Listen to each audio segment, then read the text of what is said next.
My girlfriend of 2 years cheated, and I didn't find out till she was engaged 3 months later, but I got the last laugh. But brace yourselves, this is going to be a lengthy one. I met my ex when we were both in college. I was 24 years old, and she was 22. Prior to her, I hadn't dated much. I had just ended a nasty, year-long relationship that had ended amicably. The other girl was despondent to the point of suicidal ideation. I loved her, but she was so sad that I couldn't do anything for her. I'm an empath, and her melancholy would soak into me. As a result, I severed it. My ex was the one who contacted me since we both lived in the same apartment building. I had gone out of my way to assist her a few times, but it was her request for a ride that ignited the friendship and ultimately the relationship. I'd spend hours with her, whether she was at home or at the sandwich shop where she worked.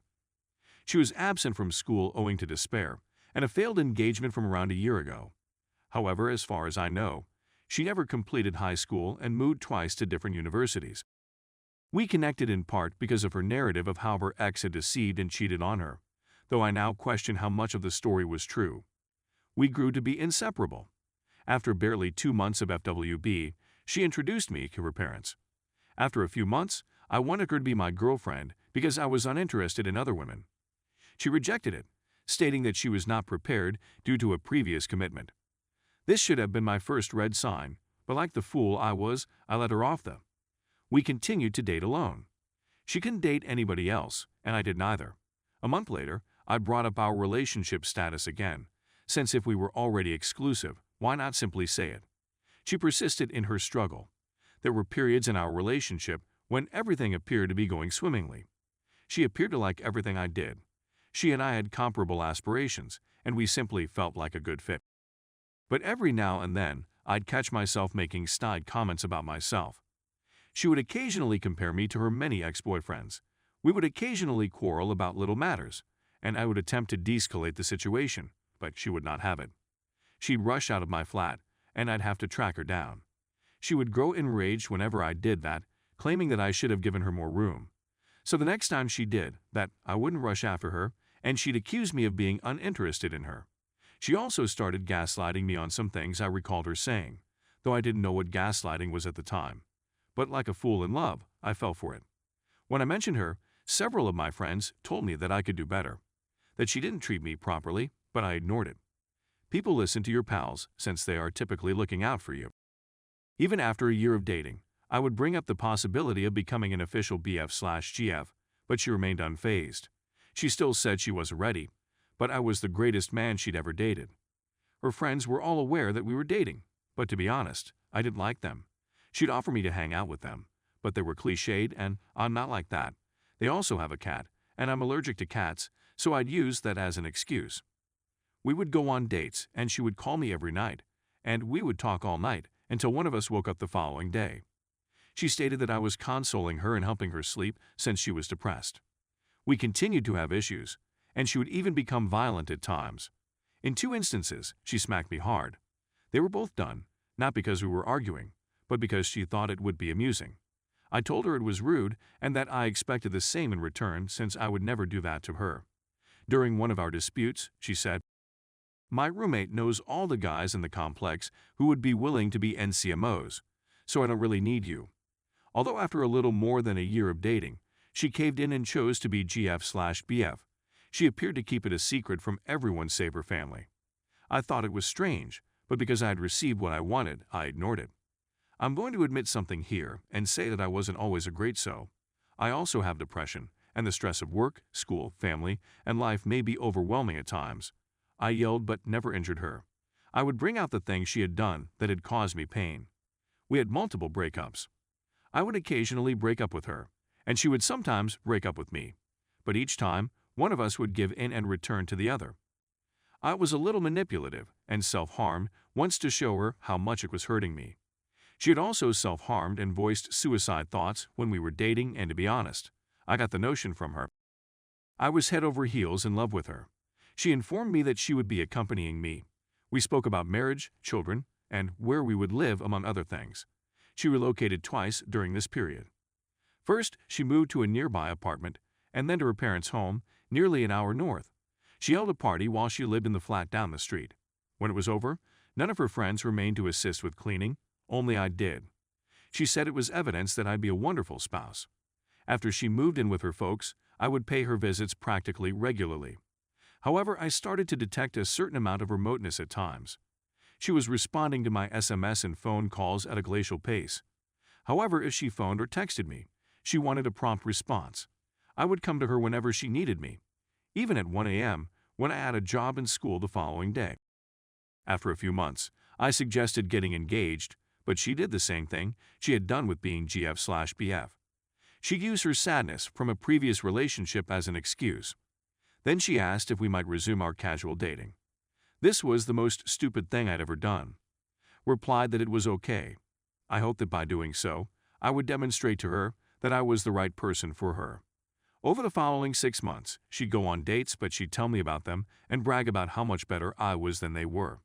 I kept not dating because I was in love with her. But I had promised her that if she met someone she wanted to pursue, I would quit our relationship and she could pursue him on her own. But then, after speaking with my friends and family, I had an epiphany. Why was I doing all of this for her when she wasn't even my girlfriend anymore? So I informed her, and she agreed that any physical connection would halt until we were exclusive again. Except that it didn't. We'd go on dates and she'd guilt me and put pressure on me. And I would cave. She would then grow enraged and exclaim, "Why couldn't you resist? Why didn't I intervene?" She grew more aggressive and cruel. The hardest part was when she said that if she became pregnant, she'd never tell me, and she'd be the only one to determine what to do. That stung so deeply since I've always wanted to be a parent and would never abandon my children. But I'd just quarrel with her and eventually we'd make up. Throughout everything, we would continue to discuss our future together. She'd see a mixed baby, I'm Latino and she's white, and comment on how she saw the sweetest kid who might have been ours. Whenever she was down, she would call or ask me, "Would you still marry me?" I'd ask and I'd reply, "Of course I would. I adore you." It wasn't until Christmas, when I was in Florida visiting my brother, that I realized something was wrong. I'd sent her a text. She was deafeningly silent. I'd call her at night to do the phone thing, but she'd never answer. But one day, she phoned and asked if I had a certain movie on DVD, and when I asked why, she said she didn't. She said I could watch it with my family, but I had a feeling something wasn't quite right. When I returned from vacation and began the new semester of school, she paid me a visit, sort of. She came to my institution for some reason and misplaced her Fitbit, so she phoned me for assistance. I arrived to assist, and we spent some time together, but I sensed something was up. She then told me she wanted me to come see her in 2 days at her parents' home because she needed to speak to me about something. That's when I realized what was about to happen. I chatted to a few of my pals and braced myself for the worst. It was late when I arrived at her parents' place. She asked me to meet her at 10 p.m. She got into my vehicle and we spoke for 30 minutes to an hour. She informed me that she no longer wanted to date me, and I agreed. I told her I had seen her becoming distant and inquired whether it was because of someone else. She denied that there was anything else. She said that she no longer thought we were a good match. But then she said something else. She said that she never thought of me as spouse material. She never envisaged us marrying or having children. That she had known from the beginning. She further said that she didn't want to be with me because her children wouldn't look like her, since she is white and I am Latino. This is particularly amusing today since she loves to brag about how progressive and non-racist she is, right? This astounded me. I recalled all of the plans we had made. All those times she'd asked whether I'd marry her. All the times she mentioned our potential children. That was the most painful part. I told her I loved her, but that we had reached an agreement. We opted against keeping in touch. She chose to block me on Facebook, claiming that if I banned her, I wouldn't be able to keep her blocked, so she should do it. Okay, I said. We didn't end up banning each other on our phones, since if there was an emergency, we wouldn't be able to communicate. I had no family in the state. As I drove away, I felt sorry, but also as if a big load had been lifted off my shoulders. It was an uphill struggle for the next month. At night, I would feel sad. I realized she made me dependent on her. I'd become used to her nightly phone calls. I felt very alone. There were many evenings when I cried myself to sleep on the floor of my room. But I immersed myself in my career, school, and friends. But then, about a month later, I received a call from her at the of dawn. I responded as if it were an emergency. It wasn't the case. She seemed to have butt-DL'd me, but that didn't make sense. We hadn't spoken in over a month. What were the odds of her phoning me accidentally? I could hear bits and pieces of a dialogue. I could hear her voice, but also another voice that I didn't know. It was unmistakably a man. I heard something about snow, and I think I heard my name spoken, but the conversation abruptly terminated. I know I shouldn't have done it, but I went out with a few pals and learned she had begun dating someone.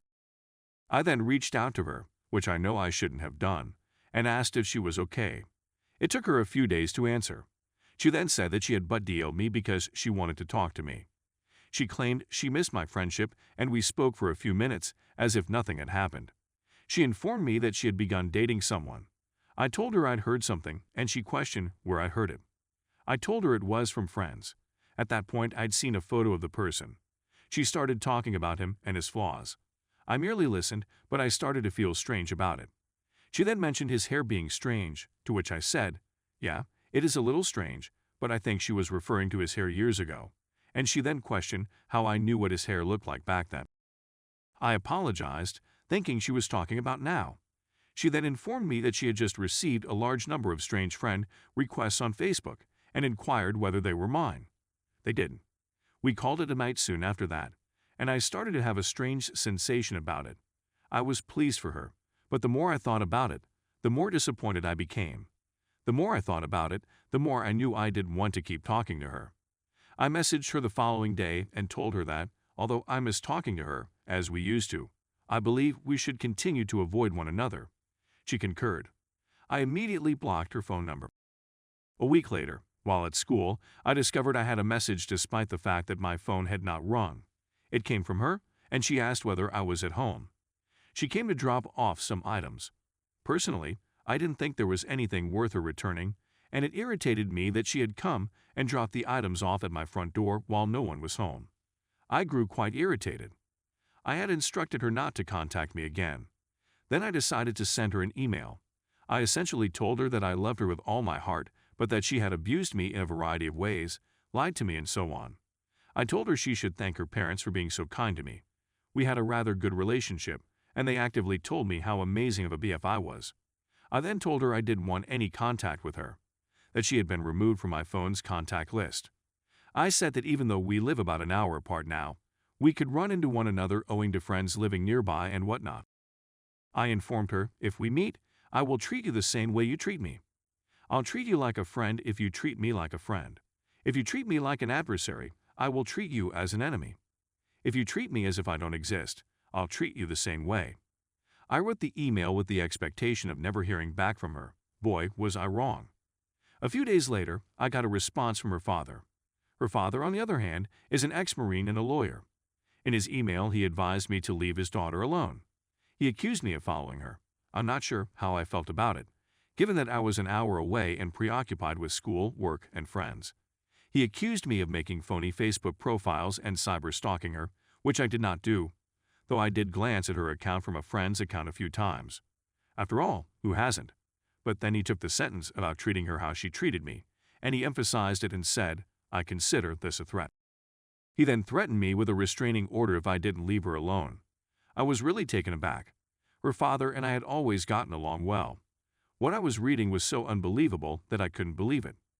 I chatted with a few individuals, and having studied law at university, I answered to him. Look, I told him, I don't want anything to do with your daughter. She was the one who made the first contact again. She did, in fact, come to my place without my knowing around a week ago. Why would she come to my place if I'm a stalker? I informed him that we both knew what he stated was false, and that no court would ever grant them a restraining order. I warned him he should never contact me again, and that I would do the same to him and his daughter. That's when I started wondering what the heck was going on. What kind of tales did she tell about me? What is her story about, and why is she telling it? When I informed several of my friends about what had transpired, they were astounded as well. They just informed me that I had escaped a nuclear blast and that I should be grateful. I expected the narrative to finish there, but as I already said, this is a cheating story, a lengthy one, but a cheating one nevertheless. So we split up in January. A buddy of mine messaged me while I was working right after the first week of April to tell me that my ex had recently gotten engaged. I was taken aback. It hadn't even been 3 months. It did make sense for the girl who had continually expressed how difficult her relationship had been due to her cheating, violent ex-fiancé. What was fascinating, according to my buddy, was a remark that someone had left on her announcement. This individual was congratulating her on her engagement and was overjoyed that she was able to assist them in getting together back in November. We were still going out that November.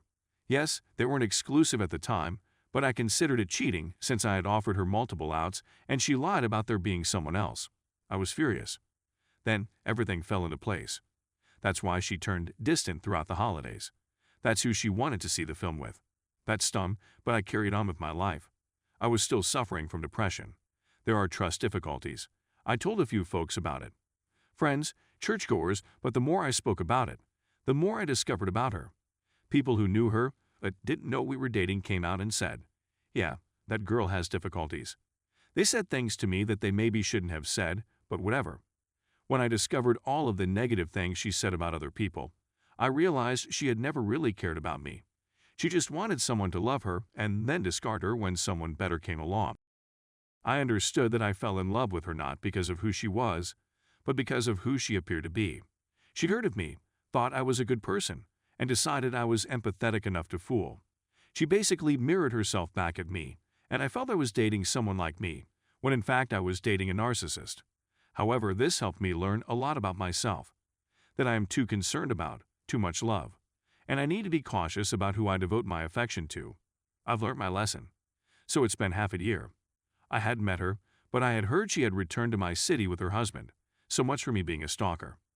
My friends had a couple run-ins with her, and one of them humiliated her by making an illusion about something she had done. Love you, Danny boy, brothers for life. I was invited to a friend's wedding. I couldn't attend the ceremony, but I did attend the reception. I had just finished a brief speech mocking my buddy. He had an irritating and loud laugh. You wouldn't believe it, I was ready to sit down after finishing my comments when a mutual buddy entered the room, and who was standing just behind her. My ex-girlfriend and her spouse were surprised when I saw her. Our gazes locked just as she was about to enter the room. Instead of stepping inside the room, she pushed her husband out of the way into the corridor and immediately followed. I took a step back and went to the other side of the building to gather my thoughts and emotions. I felt all right in general, but the surprise of seeing her was intriguing. When I returned to the room after a few minutes, I found that my ex and her husband had not entered. I then asked my buddy whether he had invited her, and he confirmed that he had. I told him that giving him a heads up would have been good, but he stated he hadn't even considered it. He wasn't a close buddy, more of a mutual acquaintance of one of my closest friends. Anyway, minutes passed and the new couple was about to have their first dance, so we all shifted some seats to make room. I happened to be putting chairs away on the opposite side of a door when my ex rushed in, realized I was right next to her, and raced to the other side of the room with her husband in tow. Except for a handful of fleeting looks, we avoided each other for the remainder of the reception. But it was at that moment that I felt whole again. All those months after the breakup, I felt devastated and as if a piece of me was missing. But seeing how she responded changed everything. She seemed embarrassed. My power was returning to me. For the first time in my life, I felt really joyful. Despite the fact that she was married and I was not, I had gained a divorce. She was embarrassed to look at me. I have none of these issues. I had a generally clear mind. And now, more than 4 years later, I'm writing this. I'm still single, but I'm content. And Maddie, if you wind up reading this, I'm the one that finished university, while you're simply a housewife. After all that nonsense about transforming the world and whatnot, you'll just always change filthy diapers and be a liar and a fraud. Many thanks for your time.